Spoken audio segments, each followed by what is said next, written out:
Deer Rahul আর মৌসুমী দিদি। নাজি I রে বান্ধবীর বার্থডে।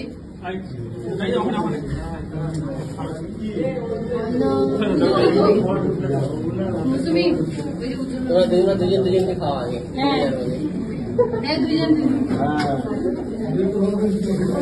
এটা এত দেরি করে রাহুল কেমন কাটে? এই যে কেমন কাটলো দাদা থাকতে পারছি না আমাকে কি মা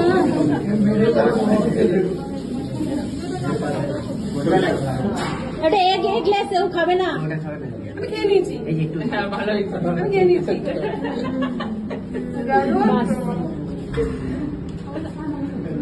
মৌসুমী মনে থাকে না খাও